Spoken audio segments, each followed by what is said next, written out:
Mang hindi nabubunyag. Darating ang araw na lalabas ang buong katotohanan.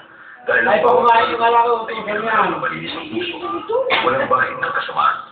Walang anumang pagmumuri. Ang pag-ibig ang isang nangingibabaw sa puso ng bawat nilalang. Hoy, Maso, ano bang problema mo sa girlfriend ko, ha? Pag sino naman ang tinutukoy mong nobya?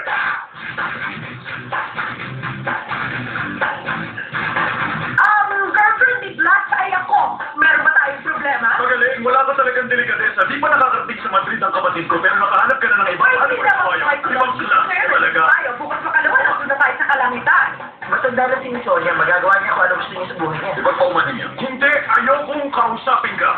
Napakabata pa ng boyfriend mo. Ano plano niyo? Magpapakasal ba kayo? O gagastusan mo lang siya? Sabihin mo sa akin. Wala ba nakapagsabi sa'yo na natin year 2000 na tayo ngayon? Modern na ngayon? Wala akong Colonial, pakialam. diba? Taon na ngayon. Ang tao nagpapakalan kayo sa hindi ako halinaw sa usapan pa.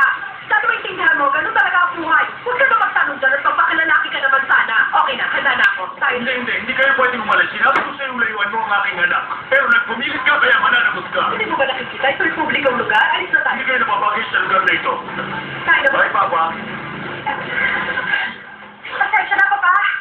Madami sa akin talaga si Tita Sonia. Oo, tama kami yan. Nakalimutan ko yan. Tama. Sayang naman, ngayon lang mo ngayon dumating. Katatapos lang namin kabantay. Mabuti nga yun dahil ayoko makita si Ian na kumakanta sa entablado at alam niyo yun. Bakit kayo nandito para kung siya Naparito ko para imbitahin kayo mag-lunch bukas ng tanghali. Si Mercedes, kasama rin ba? Siyempre kasama si Mercedes. Sayang naman tayo sa exam ako bukas sa English na babalik na ako sa school. Hindi na nakakatawa. Paano? Tayo na ako. Nagkakamali kami yan. Dahil cancel na list ng bukas. Talaga? Next week na exam natin sa English. Kaya pwede tayo. Magaling kung ganun. Kasama po kami bukas. Mabuti naman. Maganda, di ba? Kasama ang pamilya mo. Okay yun.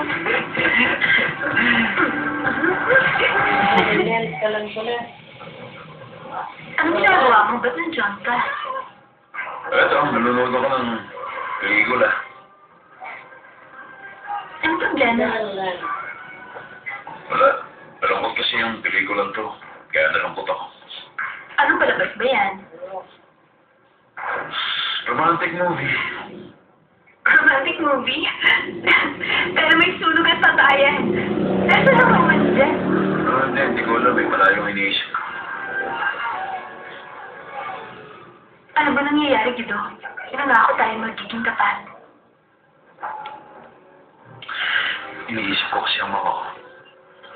Talaga? Kamusta ang mama mo? Ang mama ko, ang pinakamabait na tao sa buong mundo. Maswerte ka at mabait ang mama mo. At ako ang pinakamasamang anak. Bakit? Napakainit dito. Ganun tayo. Ayan. Guys, kasama ba kayo? Hanap kami na mainom. Kayo ko. Tayo na. Sandali, Pablo.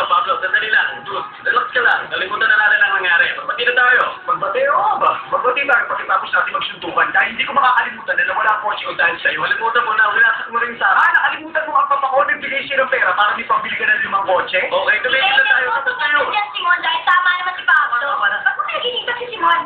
Nagsabi ko pa ng duda para ikaptanggol ka. Nakakatawa ka, Simon. Hindi ako nakatawa mag-isa. Sandali.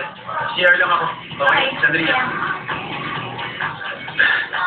Pablo, wala mga kaibigan na gusto nila sa ibang bar.